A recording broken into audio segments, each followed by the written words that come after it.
an older lady at Costco cautioned me. Someone behind you has been tracking you down every aisle. Moments later, my ex-boyfriend rang after 3 silent years, claiming he'd seen my mom at my sister's wedding. Can you imagine finding out your mother, who you mourned for over a decade, is actually alive? But that's not even the deepest betrayal in this story. What if you then learned your own sister had been keeping that secret from you for 3 long years? Trust me, nothing could have prepared me for this absolute hurricane of a truth bomb. It started innocently enough, a typical afternoon trip to Costco. I was in the canned goods aisle minding my own business, when a quiet whisper came from behind me. "Excuse me." I turned to see an elderly woman, her eyes wide behind her glasses. "The person behind you," she whispered again, a tremor in her voice. "They've been following you through every aisle." My blood ran cold.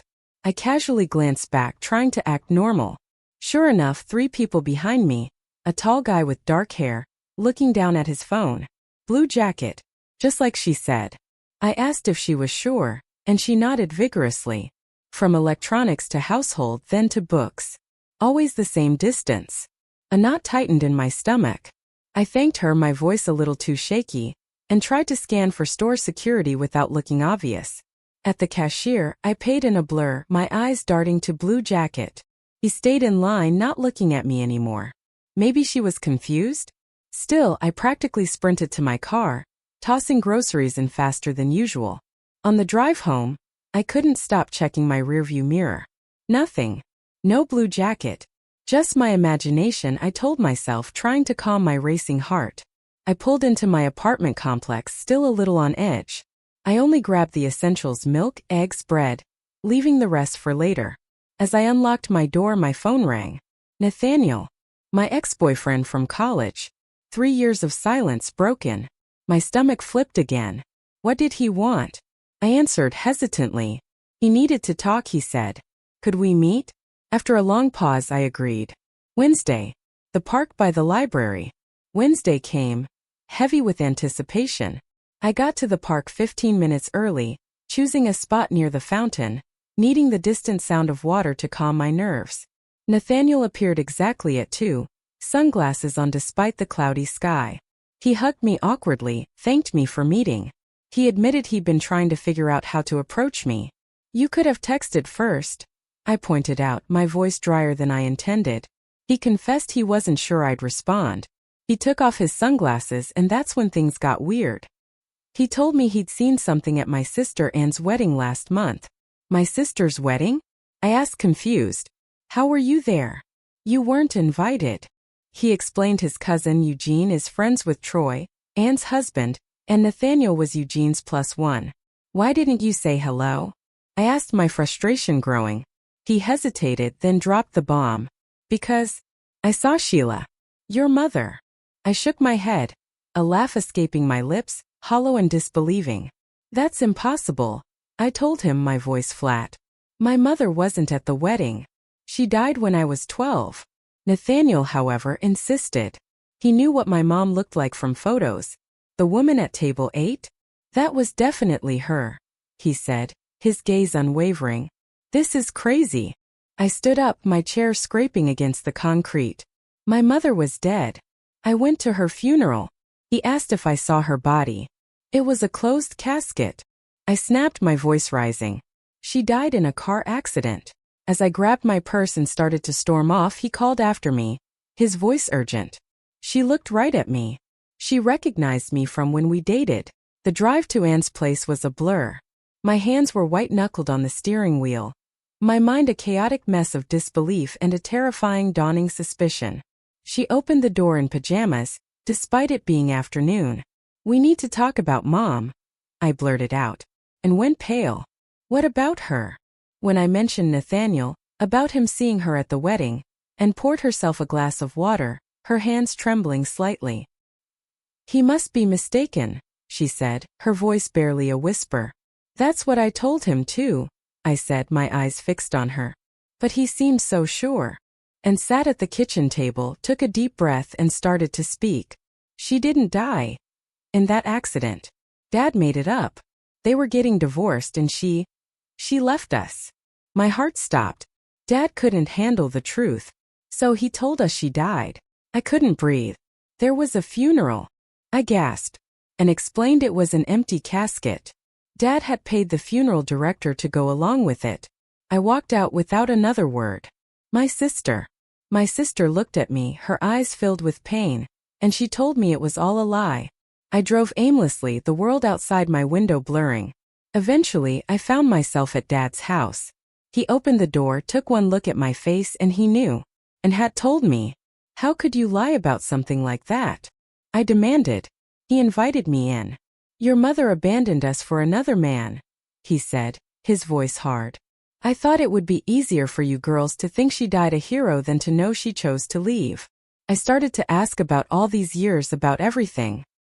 He admitted he never expected her to come back, especially not to Anne's wedding. I stayed for hours asking endless questions about Mom, about the lie, about what really happened. As the sun set, I left, needing space, needing time alone. I drove to the supermarket, wandered through the aisles, grabbing random items.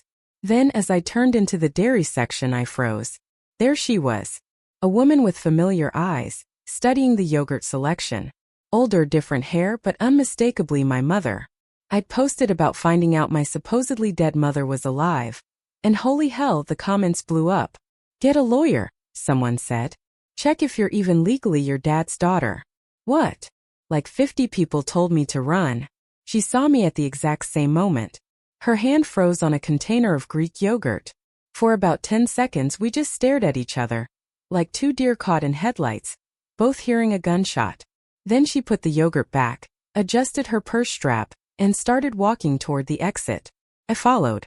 Not in a creepy stalking way, I literally jogged to catch up. Mom! Called out. She stopped but didn't turn around. When I got closer, I could see her shoulders shaking.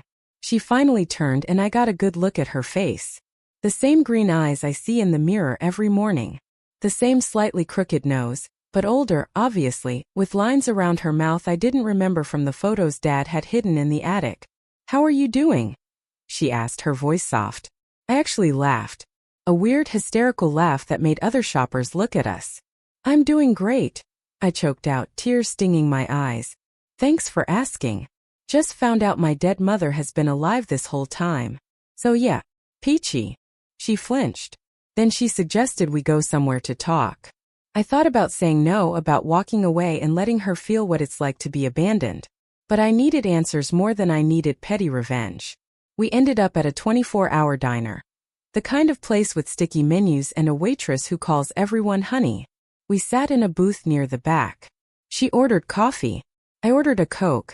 I wasn't going to pretend this was some casual catch-up over hot beverages. She started by saying she didn't know I'd be at the wedding. And invited you. I cut her off, my voice sharp.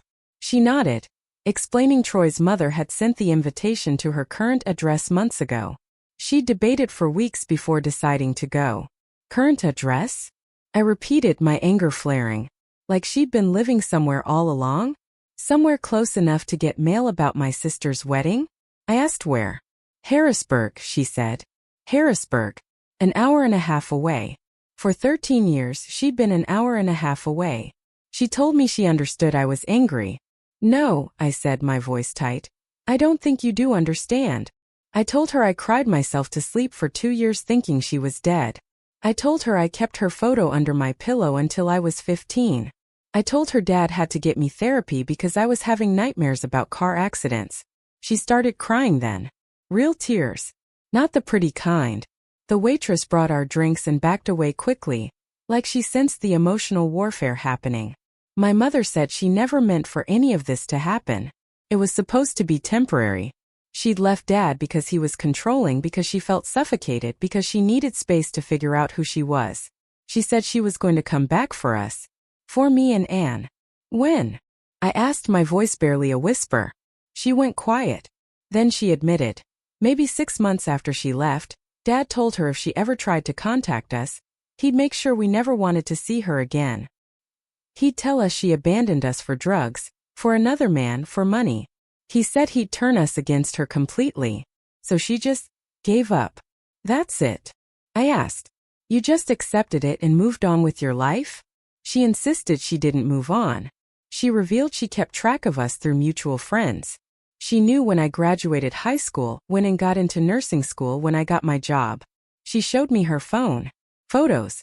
Photos of me from Facebook, from Instagram, from Aunt's public posts. Years of photos she'd been collecting like some kind of digital scrapbook. It was creepy and sad, and somehow it made me even angrier. I asked about the man Dad said she left for. Her face changed. She confirmed there was someone. His name was Timothy. He worked with her. They'd been having an affair for about 4 months before she left. At least Dad hadn't lied about everything. She quickly added that Timothy and her didn't work out. It ended within a year. She said looking back she'd made terrible choices. She'd been selfish and stupid and young. You were 32 when you left, I stated. Not exactly a teenager figuring out life. But here's where it gets messy. She told me she tried to reach out once when I was 16. She sent a letter to our old house, but Dad returned it unopened. She tried calling from a new number, but Dad recognized her voice and hung up.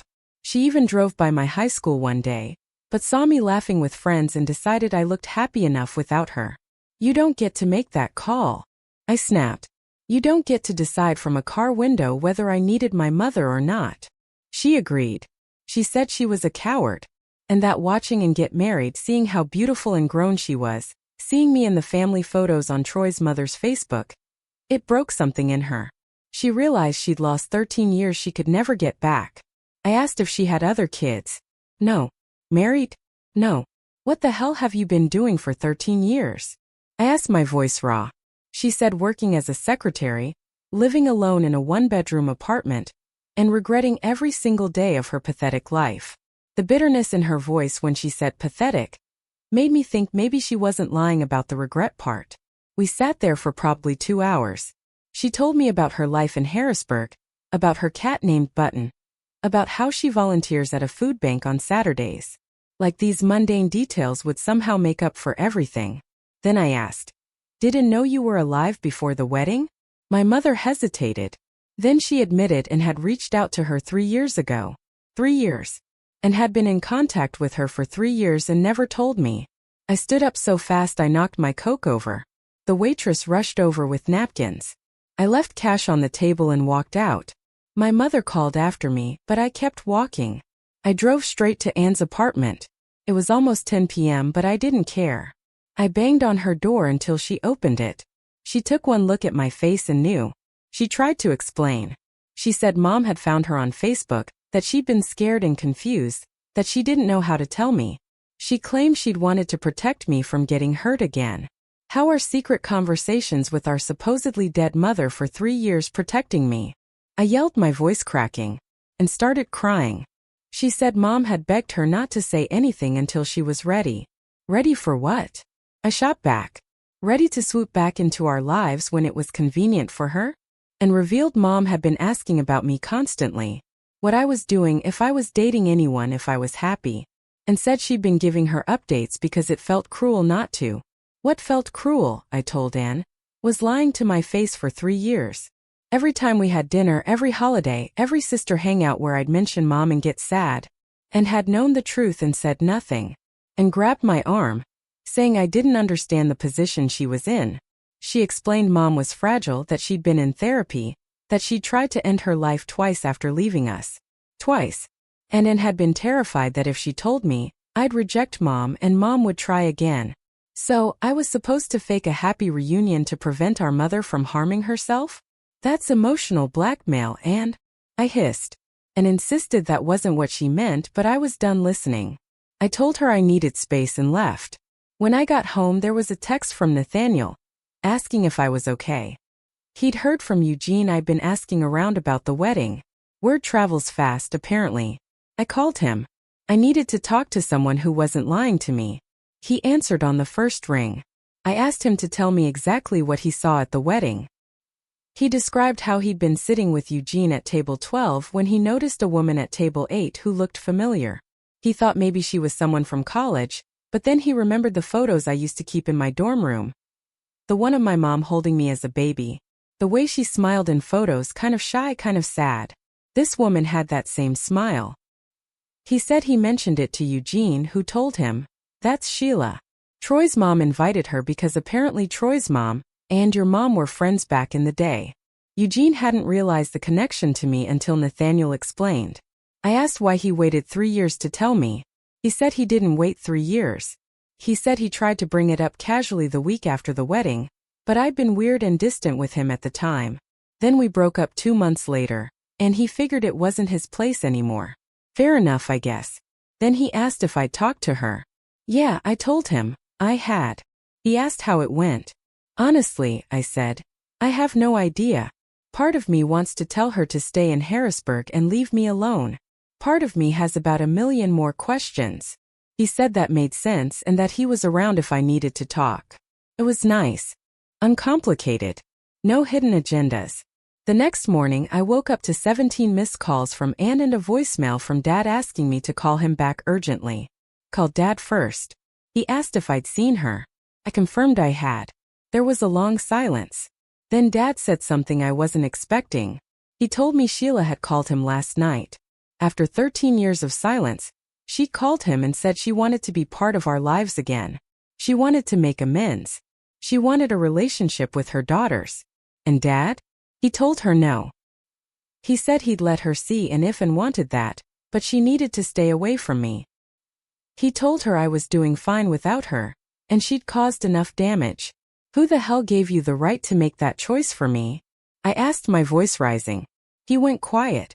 Then he said he was trying to protect me just like he'd always done. Your protection, I told him, has been lies for 13 years.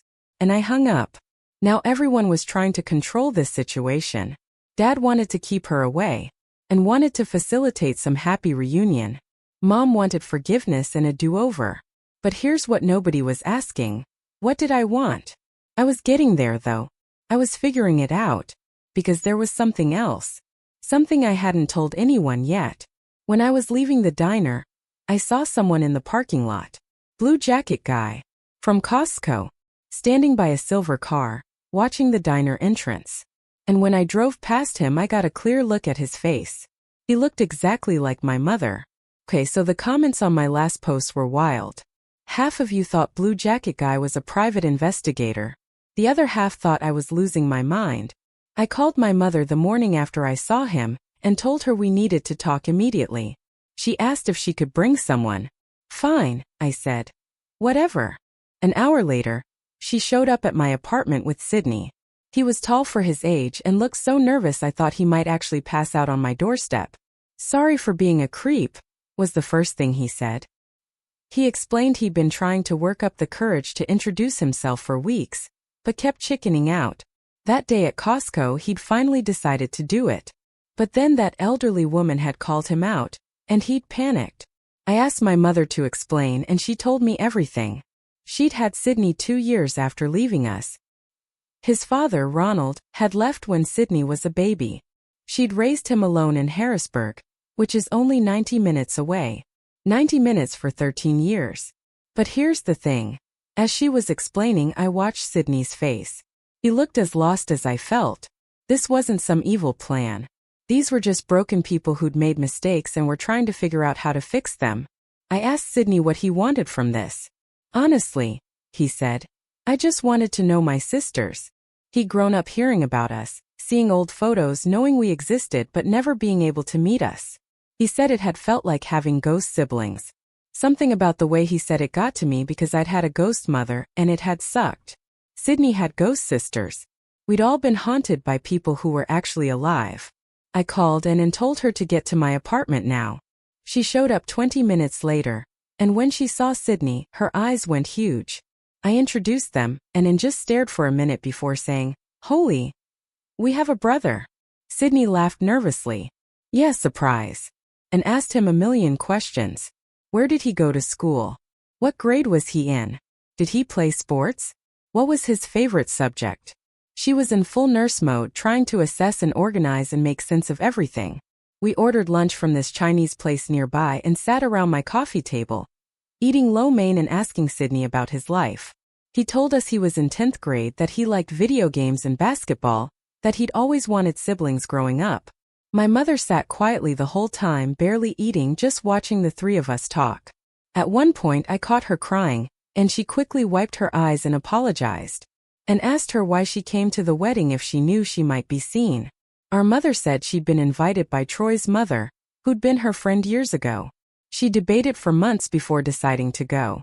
She said she just wanted to see us as adults even from across a room. She'd planned to stay hidden, but Nathaniel had recognized her. I asked Sydney if he'd known about us his whole life, and he said yes. Our mother had told him when he was young that he had 2 older sisters she couldn't see. He'd asked why about 1,000,000 times, and she'd always said it was complicated, that she'd made mistakes she couldn't fix, and asked if our mother had been a good mom to him, and Sydney got quiet. Then he said she'd tried her best, but she'd been sad a lot. He said there were days she could barely get out of bed, that she'd worked constantly to provide for him, but emotionally she'd been somewhere else. Our mother started crying harder then. She said she was sorry, that Sydney deserved better, that we all deserved better. She said she'd spent 13 years living with what she'd done, and it had destroyed her from the inside, and got up and hugged her. Just like that. No hesitation.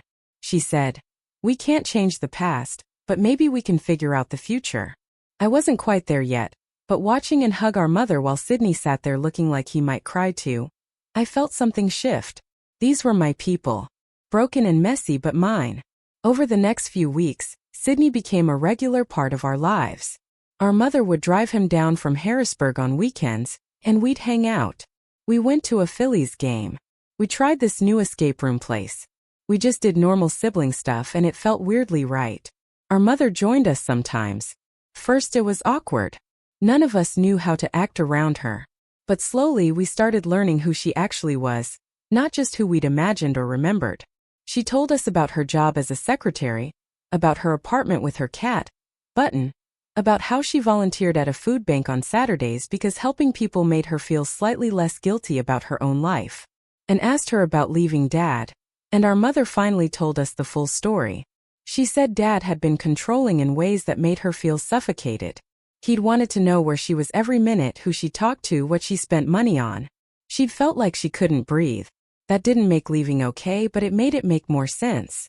She said she'd met Timothy at work, and he'd made her feel seen and valued in ways she hadn't felt in years. She'd had an affair, and when Dad found out, the marriage exploded. She'd left, planning to get space and figure things out. But Dad had told her if she wanted out, she was out completely. She couldn't have it both ways. She'd panicked and run. By the time she'd calmed down enough to think clearly, Dad had already told us she was dead. When she tried to contact him to see us, he'd threatened to make us hate her if she ever came near us again. I asked her why she believed him. Because he'd been so angry, she said. And I'd been so ashamed. She said she'd convinced herself we were better off without her. Sydney said he'd found letters she'd written to us over the years. Birthday cards, Christmas cards, letters about her life. She'd written them but never sent them. Just kept them in a box in her closet. Our mother brought the box to Anne's place one Saturday. Inside were years of letters addressed to me and Anne, cards for birthdays we'd celebrated without her, little presents she'd bought but never given us, photos she'd collected from mutual friends. Reading those letters broke something in me, because I could feel her pain in every word.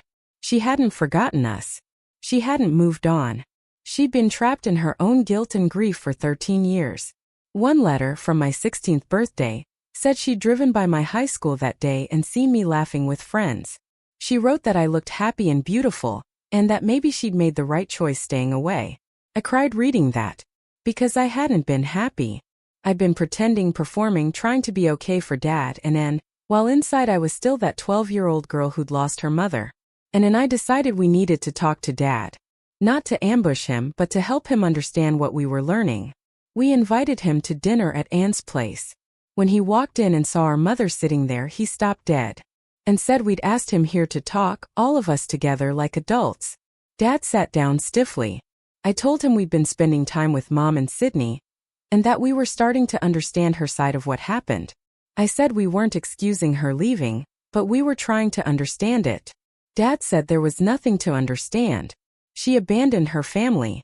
Our mother said she'd left a toxic marriage, and then been threatened into staying away. Dad said that was BS. That he'd only threatened to tell us the truth about her. Sydney asked what truth. Dad said that she was a cheater who chose another man over her children. Our mother said yes, she'd had an affair, but she'd wanted to work things out, and Dad had refused. He'd given her an ultimatum: stay and accept his conditions or leave and never come back. Dad said that wasn't how it happened. He said she'd been the one who left, who walked out the door and didn't look back. They argued back and forth like this for a while, and finally shouted for both of them to stop. She said it didn't matter anymore who was right about what happened 13 years ago. What mattered was what we did now. I told Dad that I loved him and appreciated everything he'd done raising us alone. But I also said he'd lied to us about Mom being dead, and that had hurt me in ways I was still dealing with. I said I needed him to accept that Mom was going to be part of our lives now. Dad looked at me for a long time. Then he asked if that's really what I wanted. I said yes. And said yes too. He asked about Sydney. I said Sydney was our brother, and we wanted a relationship with him. Dad nodded slowly and said okay. He tried to accept it. Our mother said she wasn't asking Dad to forgive her or even to speak to her. She just wanted a chance to know her daughters, and for her son to know his sisters. Dad said fine, but he didn't want to be around for it. He'd respect our choices, but he couldn't watch her play happy family after everything she'd done. That hurt, but I understood. Some wounds don't heal just because everyone wants them to. Over the next 2 months, things started to feel more normal. Sydney and our mother started coming to Philadelphia more often, sometimes staying the weekend at a hotel nearby so Sydney wouldn't miss too much school. Having them visit regularly made everything easier. The 4 of us, me, Aunt Sydney, and our mother started having regular Sunday dinners. Sometimes at Aunt's place, sometimes at mine, sometimes at this diner halfway between Philadelphia and Harrisburg.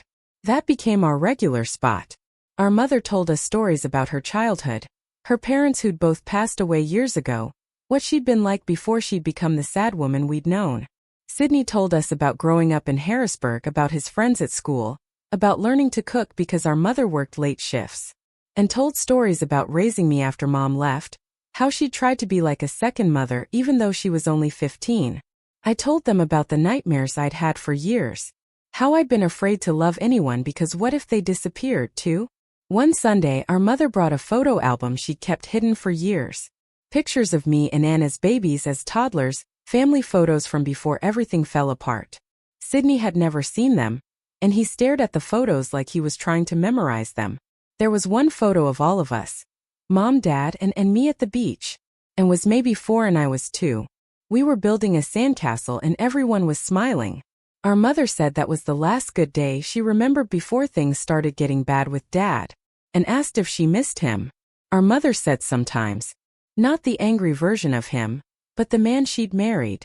The one who'd made her laugh and had held her when she was scared and had wanted to build a life with her. I realized then that my parents' marriage hadn't been all bad. There had been love once, before it turned into something toxic and painful. 3 months after that first meeting with Sydney, my mother did something unexpected. She asked if she could meet Nathaniel to thank him. She said if he hadn't recognized her at the wedding and told me, we might never have found each other again. I called Nathaniel and explained everything that had happened. He said he'd be happy to meet her. We all met for lunch in Center City, me, Nathaniel, my mother, Ann, and Sydney. My mother thanked Nathaniel for speaking up, even though it had been awkward. She said she'd been terrified when he'd recognized her, but that it had led to getting her daughters back. Nathaniel said he was glad it had worked out. Then he said something that surprised me. He said he'd always felt guilty for not saying something sooner, that maybe if he'd reached out right after the wedding, things could have been resolved faster. I told him everything had happened in its own time and that was okay. After lunch, Ann pulled me aside and said she wanted to try something.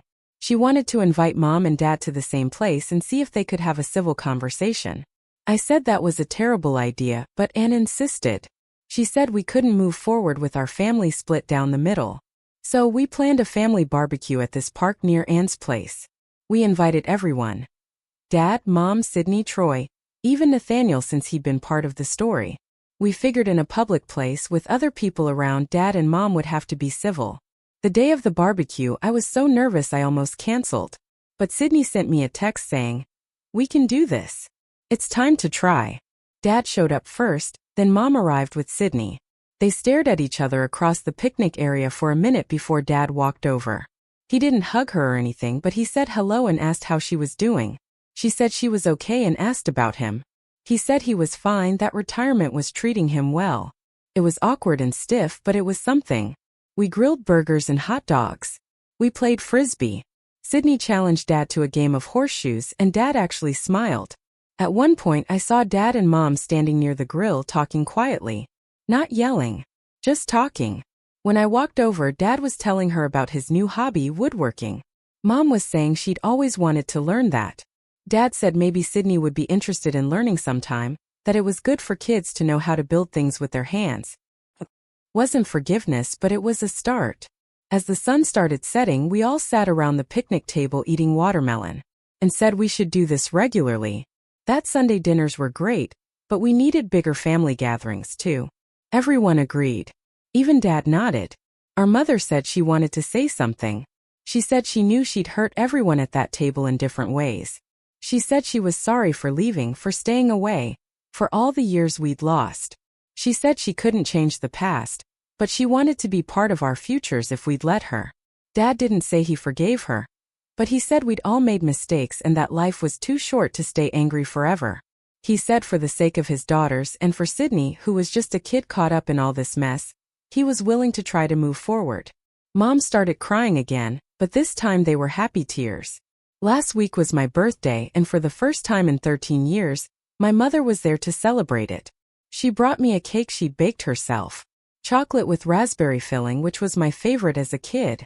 The fact that she remembered made me cry. We took a family photo that day. All of us, Dad, Mom, and Troy, Sydney, and me. It was the first photo of all of us together since I was 12. I printed that photo and put it on my fridge. Sometimes I look at it and can't believe this is my life now. That my dead mother is alive. That I have a brother. That my broken family is slowly piecing itself back together. To that elderly woman at Costco, thank you. You saw someone following me and you spoke up. You had no idea what you were setting in motion, but because of you I got my mother back. I found a brother I didn't know existed. And to everyone who commented on my posts, thank you for letting me vent and process this insanity. What would you have done in my place?